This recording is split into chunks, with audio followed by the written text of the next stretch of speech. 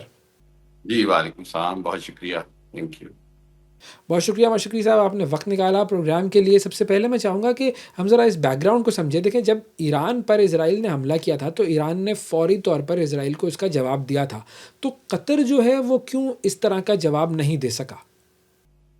دیکھیے, دو باتیں ہیں اس کے اندر. ایک تو ہمیں یہ سمجھنا ہوگا کہ قطر کے اوپر جو حملہ ہوا وہ انتہائی غیر متوقع تھا, اس کی کسی کو بھی امید نہیں تھی. اور دوسری بات یہ ہے کہ ایران اور اسرائیل کا تنازع تو کئی دہائیوں سے چل رہا ہے, اور اس کے اندر بہت سارے اور فیکٹرز ہیں. حزب اللہ کا فیکٹر بھی ہے, فلسطین میں حماس کی بھی ہے, سیریا میں بھی ہے, اور پوری دنیا کو یہ اندازہ تھا کہ جہاں امریکہ اور ایران کا جو تصادم ہے وہ دراصل اسرائیل اور ایران کا تصادم ہے, اور ایران کی بھرپور تیاری بھی تھی اس حوالے سے کہ کس طرح اس کو جواب دینا ہے. جبکہ قطر کی جانب سے یہ تھا کہ قطر کا تو مقصد یہ تھا کہ جی اس کی جو حفاظت ہے یا سارا کچھ ہے وہ تو امریکہ کر رہا ہے, اور گویا قطر پہ حملہ جو ہے وہ تو امریکہ پہ حملہ ہوگا. اور اس حوالے سے قطر کا جو ایٹیچیوڈ تھا یا قطر کی جو تیاری تھی یا قطر کی جانب سے جو متوقع اقدام تھا وہ بھی امریکہ نے کرنا تھا, اور امریکہ کسی بھی حالت میں اسرائیل کو تو نہیں جوابی کارروائی کرے گا. سو اس کی ایک تو بنیادی وجہ یہ ہے. دوسری وجہ یہ ہے کہ ہم اگر اس کو بڑا غور سے دیکھیں تو قطر یہ بہرحال کسی بھی طرح نہیں چاہتا کہ جنگ بہت بڑی ہو. دیکھیں, قطر ایک بہت چھوٹا ملک ہے رقبے کے اعتبار سے, دولت کے اعتبار سے ٹھیک ہے, جیوگرافیکلی وہ بہت زیادہ بمباری برداشت نہیں کر سکتا. ایران جو ہے وہ کئی گنا بڑا ملک ہے, اور اس کو تباہ کرنا یا اس کی بمباری کرنا جو ہے وہ بہت مشکل ہے. جبکہ قطر کے پاس چھوٹا جغرافیہ ہونے کی وجہ سے بہت سارے سینسیٹیو معاملات ہیں. سو اس حوالے سے فوری جوابی کارروائی کے لیے تو میں سمجھتا ہوں کہ بہت مشکل تھا, اور ایران کے اوپر جو ہے وہ ایک پوری فل فلیج وار یعنی جنگ مسلط کی گئی. ایک ایسی جنگ تھی جو کئی دن تک جاری رہی, اور وہ پہلے دن سے پتا تھا کہ اگر ایران جوابی کارروائی نہیں کرے گا تو مزید بمباری ہوگی اسرائیل کی طرف سے.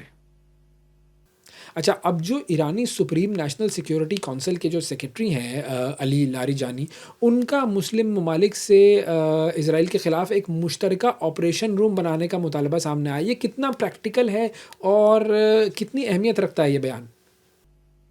دیکھیے, بات یہ ہے کہ دنیا میں نا دو طرح کی باتیں ہوتی ہیں جنگی اعتبار سے, اسٹریٹجی کے اعتبار سے. ایک ہوتی ہے پریکٹیکل اپروچ, اور ایک ہوتی ہے ڈیزائریبل اپروچ, یعنی خواہش کیا ہے آپ کی اور عملی طور پر کیا ہو سکتا ہے. یہ خواہش تو ہر مسلمان کی ہوگی کہ پوری دنیا کے مسلمان ایک وار روم بنا کر ایک جگہ سے سارے مسلمان جو پوری دنیا میں 2 ارب مسلمان 56 ممالک ہیں ان کا دفاع کو کنٹرول کیا جائے. لیکن یہ خواہش تو ہو سکتی ہے, بدقسمتی سے عملی طور پر اس پر عمل ہونا آلموسٹ ناممکن ہے. اس کی بہت ساری وجوہات ہیں. ہم نے دیکھا کہ OIC کے اندر تو ہمارے جو مسلمان ممالک ہیں ان کے آپس کے اختلافات ہوتے ہیں, وہ تو کسی ایک مطالبے یا کسی ایک بات پر بھی کبھی متفق نہیں ہوئے, چاہے وہ بہت سارے مسائل ہیں, میں نام کیا لوں ویسا. لیکن میرا خیال یہ ہے کہ بنیادی طور پر یہ ڈیزائر تو ہو سکتی ہے, لیکن اس کو حقیقی طور پر عملی جامہ پہنانا بہت مشکل ہے. اور آج کی ماڈرن دنیا میں بہرحال تمام ممالک کے اپنے اپنے مفادات ہیں, اپنے اپنے دشمن اور اپنے اپنے دوست ہیں. بنیادی طور پر ایک چیز ہمیں سمجھنی ہوگی, اور وہ یہ کہ مسلمانوں کو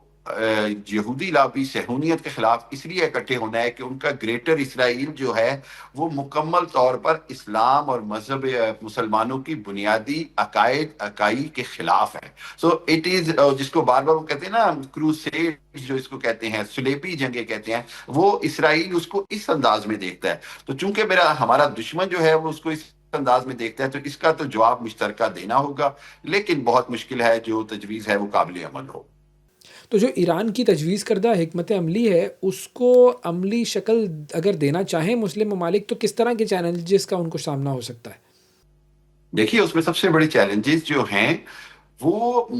ہمارے جو ممالک ہیں, طاقتور ممالک ہیں, مسلمان ممالک, ان کا آپس میں اکٹھ بیٹھنا. دیکھیے, ہم نے دیکھا کہ یہ پاکستان کا بہت بڑا کریڈٹ ہے جو اس نے ایران کو اور سعودی عرب کو دوبارہ سے قریب کر دیا, ورنہ پچھلے 40-50 سال سے ان کے جو اختلافات ہیں اس میں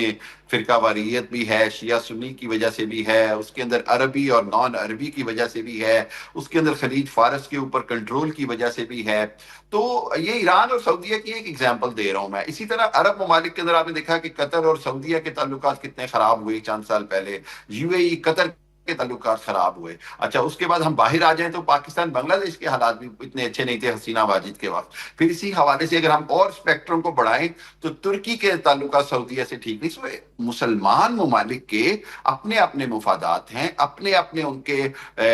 ٹارگٹس ہیں, ان کے اپنے اپنے مقاصد ہیں. اور اس کے بعد پھر بدقسمتی سے جہاں کئی جگہ پہ جمہوریت ہے, کئی جگہ پہ بادشاہت ہے, کئی جگہ پہ ڈکٹیٹرشپ ہے, تو خلافت تو ہے نہیں کہیں پہ. سو یہ ساری صورتحال جو ہے یہ انتہائی چیلنجنگ ہے کہ اگر میں اس کو کسی بھی طرح دیکھوں کہ کیا مسلمان ممالک ایک جگہ پر بیٹھ کر کوئی ڈاکٹرائن بنا سکتے ہیں, کوئی کنٹرول روم بنا سکتے ہیں. دیکھیں نیٹو کی بار بار بات کی جاتی ہے آج بھی اور ہمیشہ سے کی جا رہی ہے. تو نیٹو جو ہے وہ جو ہے یورپ اور امریکہ نے دوسری جنگ عظیم کے بعد کے ایکسپیرینسز کے بعد بنائی گئی. آپس میں یہ بھی پہلے دشمنی تھی, یورپ سارا پہلے دشمن تھا, فرانس, جرمنی, انگلینڈ, یہ آپس میں ان کی دشمنیاں تھیں. سو میرا نہیں خیال کہ مطلب ہم نے اگر ریالٹی دیکھیں تو مسلمان امت کے لیے اس طرح کا ایک بنانا بہرحال بہت مشکل ہے, اور اگر بنایا جائے تو عظیم آئیڈیا ہے, لیکن اس کے لیے ایک بڑی امپورٹنٹ چیز چاہیے, اور وہ ہے global Muslim leadership. I am very sorry, کون لیڈرشپ لیڈ کرے گا اس کو؟ طیب اردگان بڑا نام ہے, پاکستان بڑا نام ہے, مطلب شہباز شریف صاحب ہیں یا فیلڈ مارشل صاحب ہیں, اسی طرح محمد بن سلمان ہیں, اسی طرح بہت سارے نام ہیں. لیکن کیا اس میں سے کسی ایک نام کے اوپر آپ گلوبل لیڈرشپ پہ ایگری ہوں گے؟ نہیں ہوں گے. So leadership is a challenge, جغرافیائی حالات چیلنج ہے, معاشی حالات چیلنج ہے. میں اس کو بہت مشکل سمجھتا ہوں. اچھا اگر یہ ایک مشترکہ آپریشن روم بن گیا تو اس کو قائم کرنے سے مسلم اتحاد بھی آپ کو لگتا ہے کہ کچھ ممکن ہے؟ کیا اس کے مزید ممکنہ اثرات ہو سکتے ہیں؟ دیکھیے وہ جو انگریزی میں ایک لفظ ہوتا ہے ویسا ifs and buts, تو ifs and buts میں تو یہ بہت آئیڈیل ہے کہ جی بہترین ہو جائے کہ اگر یہ اتحاد ہو جائے تو شاید ہم پوری دنیا پہ دوبارہ اپنا کھویا ہوا مقام حاصل کریں اور ہمارا جناب بڑا نام بن جائے. لیکن بہت مشکل ہے. میں اس کو تھوڑا امپریکٹیکل سمجھتا ہوں. اس کے مقابلے میں میری ایک تجویز جو پچھلے کئی سالوں سے میں دے رہا ہوں وہ یہ کہ جس طرح ویسٹرن ورلڈ نے گریٹ 8 یعنی G8 بنا لی, اس طرح ہم دنیا کے 8, 7 یا 10 ممالک, مسلمان ممالک مل کر M8 بنا سکتے ہیں, مسلم 8 کی طرح سے, جس کے اندر 7, 8 یا 10 طاقتور مسلمان ممالک مثلا پاکستان, مصر, سعودی عربیہ, یو اے ای, ایران, ترکی, انڈونیشیا اور یہ کوئی 7, 8 ممالک طاقتور, قطر مل کر بنا لیں, اور پھر یہ مسلمانوں کی ایک نمائندہ پلیٹ فارم بن جائے باقی 54 مسلمان ممالک کی بھی. تو شاید یہ 8 ممالک مل کر اگر کوئی ایک ایجنڈے پہ اکٹھے ہو جائیں, 8 بندوں کو اکٹھے کرنا ایک ایجنڈے پہ آسان ہوتا ہے, 54 ممالک کو ایک ایجنڈے پہ اکٹھا کرنا بہت مشکل ہوتا ہے.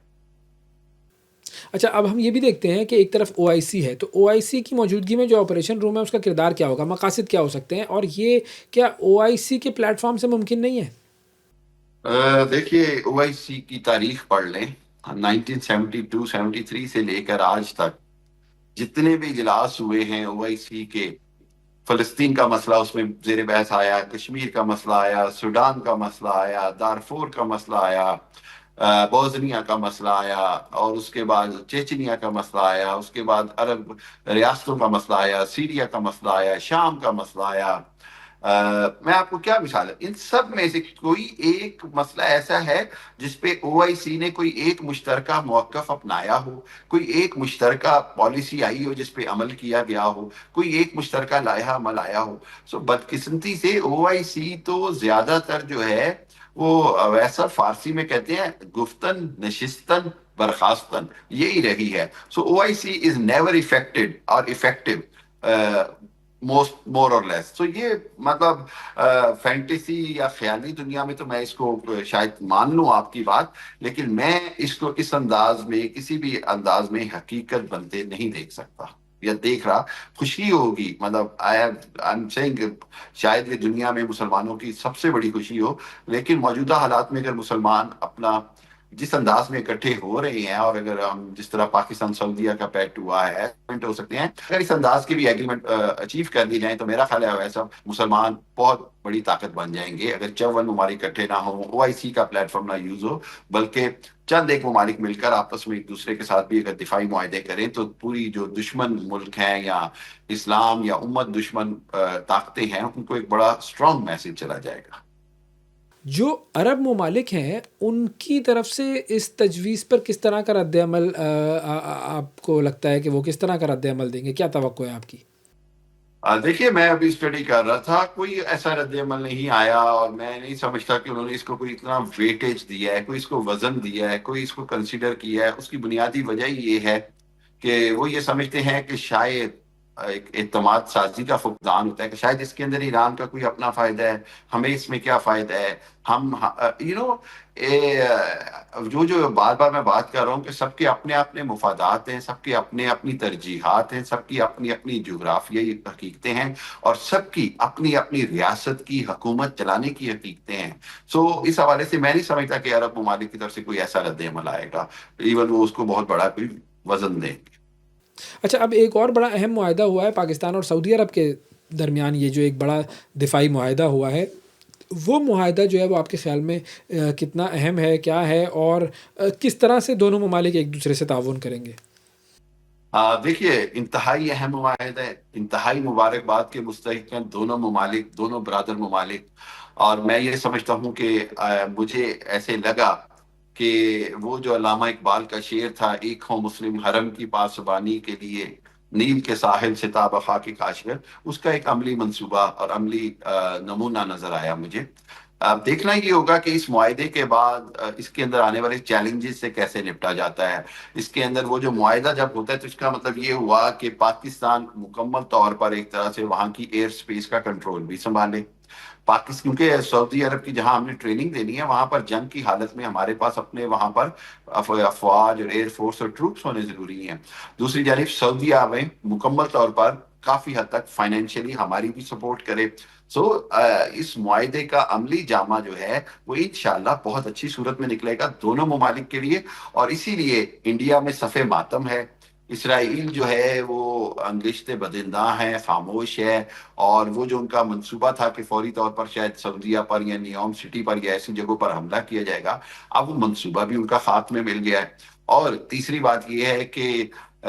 باقی عرب ممالک کے لیے ایک بہت بڑی اپرچونٹی ہے کہ اس طرح کا معاہدہ پاکستان کے ساتھ کریں اور پاکستان کو زیادہ سے زیادہ مضبوط کریں، تاکہ پاکستان ان کی حفاظت کی ذمہ داری ہو اور ضمانت ہو. پاکستان نے بنیاد مرصوص اور مارکہ حق میں جس طرح بھارت کو دھول چٹائی، زمیں بوس کیا، اس کے بعد بلا شبہ پاکستان خطے کی سب سے ابھرتی ہوئی طاقت ہے. اور پاکستان اور سعودی عرب جو ہیں وہ اسرائیل کے خلاف بلاک بنانے میں کیا کوئی کردار ادا کر سکتے ہیں آپ کے خیال میں؟ دیکھیے، بہت بڑا میسج چلا گیا اسرائیل کو اور اسرائیل کے حواریوں کو، چاہے وہ امریکہ ہو، یورپ ہو یا انڈیا ہو، کہ مسلمانوں نے اب فیصلہ کیا ہے کہ اپنا دفاع اپنے ہاتھ میں لیں گے، اور امریکہ پر یا نیٹو پر یا کسی بھی غیر مسلم طاقت پر اب وہ بھروسہ نہیں کر سکتے. اور یہ وہ ایک ایسا پیغام گیا ہے جس نے میں سمجھتا ہوں امریکہ میں بھی تھرتھلی مچا دی ہے، اسرائیل میں بھی ایک صف ماتم ہے، اور انڈیا میں بھی صف ماتم ہے. بنیادی بات یہ ہے کہ پاکستان کا یہ معاہدہ ہونا انتہائی خوش آئند ہے، اور اس کے بعد میں کئی اور ممالک کے ساتھ اسی انداز کے معاہدے ہوتے دیکھ رہا ہوں. اور اس سے میں سمجھتا ہوں کہ یہ واحد طریقہ ہے خطے میں توازن، طاقت کا توازن لانے کا. وہ جو اسرائیل جو اپنے ایٹمی طاقت ہونے کی وجہ سے پورے خطے کے توازن کو ان بیلنس کر چکا تھا، وہ پاکستان کے اس ایک معاہدے سے پورا عرب پینسولا بھی ایک ایٹمی طاقت بن گیا ہے، اگر آپ اس کو غور سے دیکھیں تو. بہت شکریہ ادا کریں گے. حامد خان المشرقی صاحب ہمارے ساتھ موجود تھے اور بات ہو رہی تھی کہ کس طریقے سے مسلم امہ ایک بلاک بنا کر اسرائیل کے خلاف ایک جامع حکمت عملی بنا کر کوئی ایکشن لے سکتی ہے. اور اب ناظرین ہم چلتے ہیں برطانیہ کی طرف، جہاں پر اب امیگرینٹس کے خلاف ایک اور معاملہ شروع ہوا ہے، اور کئی کمپنیز ایسی ہیں جن پر حکومت نے بین لگا دیا ہے کہ وہ فارن ورکرز کو اپنی کمپنی میں ملازمت نہ دیں. نوید عالم صاحب ہمارے ساتھ موجود ہیں، ہمارے کورسپونڈنٹ. جی نوید، بتائیے گا یہ کیا معاملہ ہے؟ جی اویس صاحب، امیگریشن اس وقت برطانیہ کا سب سے بڑا مسئلہ بن چکا ہے، اس لیے ہر روز ہیڈ لائن میں رہتا ہے، اور تقریباً ہر روز ہی 200 سے زائد جو تارکین وطن ہے فرانس سے برطانیہ میں کشتیوں کے ذریعے داخل ہوتے ہیں، اور جو انہوں نے گزشتہ 2 سے 3 سال میں، کیونکہ ان کو امیگرینٹس کی ضرورت تھی، بہت زیادہ سیکٹرز میں جاب اپرچونٹی تھیں، اس لیے برطانیہ نے مختلف کمپنیز کو لائسنس ایشو کیے تاکہ وہ لوکل اور انٹرنیشنل جو امیگرینٹس ہیں ان کو ورک فورس کو یہاں پہ بلایا جا سکے، ان کو جابز دی گئیں۔ اب لوگوں نے اس کا مس یوز کیا، جو ہوم آفس کا جو ڈیٹا ایشو ہے اس کے مطابق 2000 سے زائد کمپنیز کے لائسنس کینسل کر دی گئی ہیں، وہ اس کے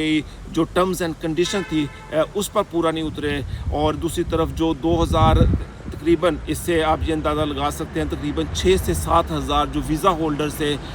ان کا بھی جو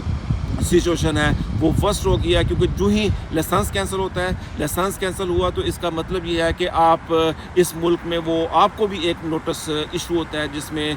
ہوم آفس کہتا ہے کہ 60 ڈیز کے اندر اندر یہ ملک چھوڑ دیں یا آپ نیا ایک اسکل ورکر ویزا ڈھونڈیں۔ تو جو ساؤتھ ایشیا یا افریقہ سے لوگ آ رہے ہیں وہ تقریباً 20 سے 25 ہزار پاؤنڈ میں یہ ویزے انہوں نے خریدے، اس کے علاوہ ہوم آفس کی فیسز دیں، جو ہیلتھ سسٹم ہے اس کی بھی انشورنس اینول پے کی، اور تقریباً جو خرچہ ان کا آ جاتا ہے 30,000 ایک اپلیکینٹ کا ویسا خرچہ آتا ہے، اگر اس کے ساتھ اس کی وائف ہے یا 1 یا 2 بچے ہیں تو یہ مزید آپ اس میں 10 سے 15,000 پاؤنڈ ایڈ کر لیں۔ تو اسی وجہ سے لوگ بھی کافی پریشان ہیں، لیکن جن لوگوں نے جو لائسنس کو مس یوز کیا ہے وہ ان کو نہ تو جرمانے کیے گئے، صرف لائسنس ایشو کیا گیا ہے، اور اس کے بعد انہوں نے لوگوں کو بلا لیا۔ اب لوگ یہ بھی کہہ رہے ہیں کہ جن لوگوں کے ویزا منسوخ ہوئے ہیں ان کے لیے کوئی نرم قوانین بنائے جائیں۔ جی بہت شکریہ ادا کریں گے، نوید عالم صاحب ہمارے ساتھ موجود تھے۔ جو لوگ برطانیہ جانا چاہ رہے ہیں ملازمتوں کے حوالے سے، وہ ذرا سن لیں یہ بات کہ اب دروازے جو ہیں وہ کافی زیادہ بند ہو چکے ہیں اور مزید بند ہونے جا رہے ہیں۔ ناظرین، آج کے پروگرام میں اتنا ہی، آپ سے اگلے پروگرام میں پھر ملاقات کریں گے، اس وقت تک کے لیے اجازت دیجیے، اللہ حافظ۔